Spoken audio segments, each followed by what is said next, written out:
the sexes have two different skill sets. You have a skill set that we don't have. So you got to be slick about this, ladies. If you want to get conversation from your man, you got to use your skill set. There is a way to get your man to talk. But it's like Hill say, it's the way you go about it. You can't sit a man down and go, can we talk? Because we don't want to talk. Well, we don't ever want to talk. Because first of all, we don't know where it's going. Lord, we don't know what this finna lead to.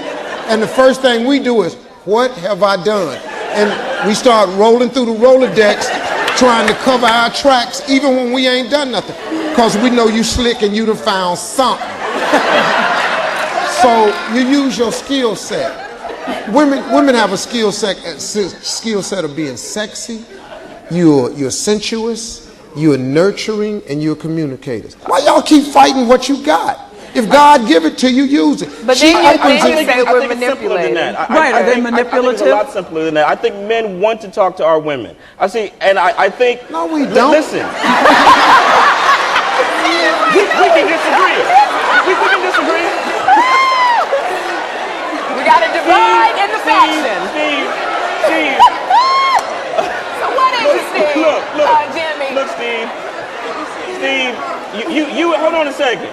You and I can agree. You and I can disagree about the solution to the same problem. Right, what I'm going to suggest, here's all I'm going to say is that I think men do want to talk. Some men do want to talk, and I think they want to talk without judgment. They want to be able to say exactly what's on their mind and what's on their heart. Let's talk about the numbers. Let's talk about possibly even this younger generation. Are men being taught through videos, through music, through rap, through hip hop, through TV, through movies, that they got to be players, they got to be gangsters, and they're learning nothing about relationships? Yes, misinformation. Listen, I've said it, I say it all the time, that I believe my business, the entertainment business, has done more to mislead and decimate the self-esteem of us and our young people than virtually any other industry.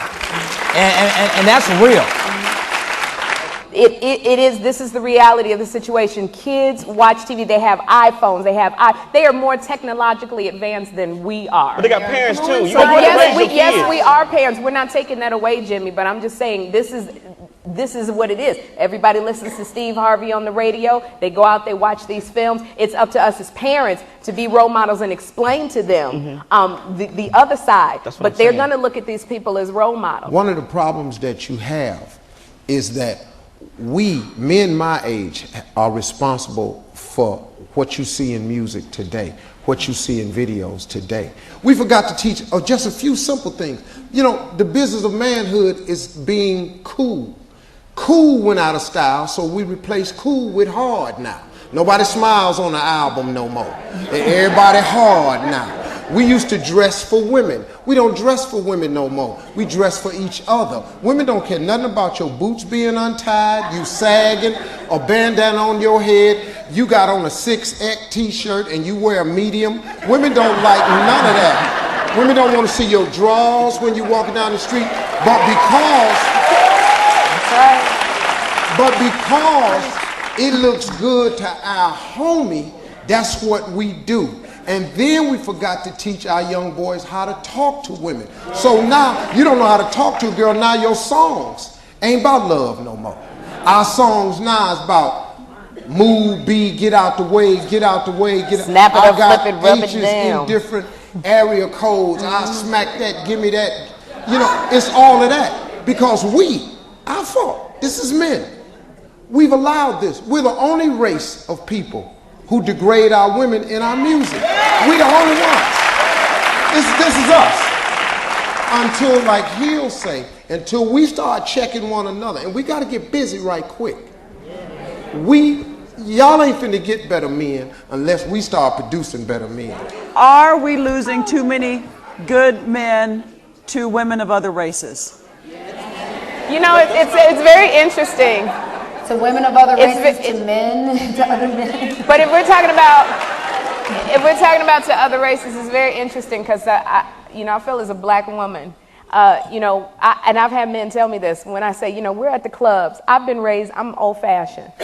You at the club, you don't take your butt all over there and be up in men's faces. I want to wait for the man to come over and say, hey, how you doing? But then you have other women who run up to the men and they treat them like, and I'm saying they're not black women, and they're treated like they're adored. But if I do that, I got a name for myself because I'm running up in your face.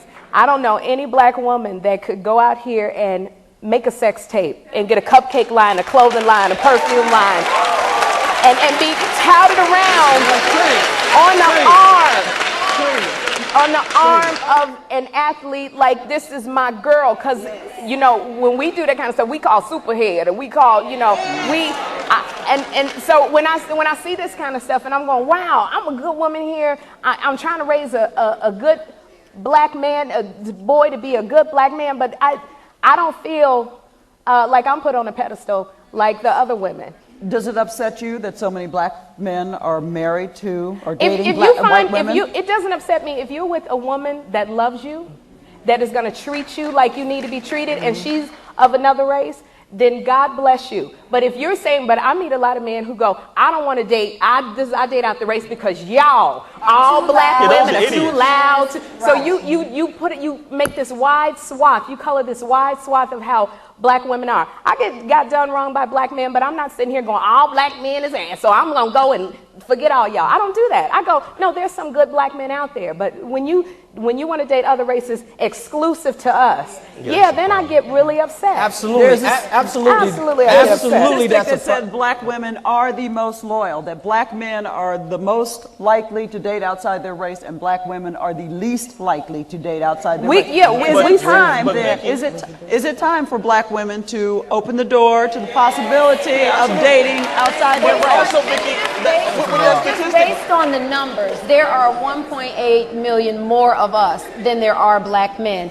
You go down the number of men that are homosexual, so they don't want women at all. You have men who are already taken in a relationship with a woman, married or have a boyfriend. There are those that are in prison, and then there are those that date outside of our race. That, like Sherri said, they want nothing to do with black women. Number one, I think that this discussion it's about this issue is real, but it's kind of like a distraction.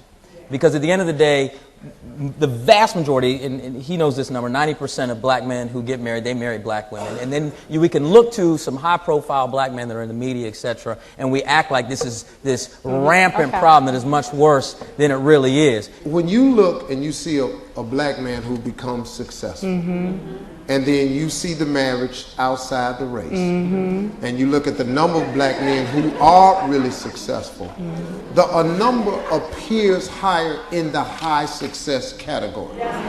You must admit that. You have to look and go, okay, because if it's an entertainer or an athlete or what, rappers can't do it. Okay.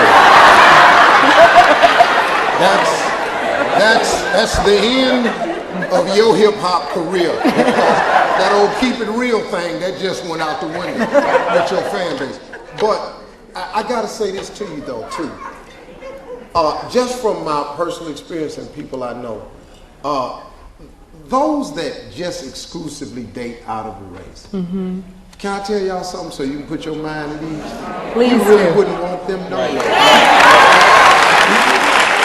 You really wouldn't. There is a character flaw in this person that you don't even need to introduce into your life.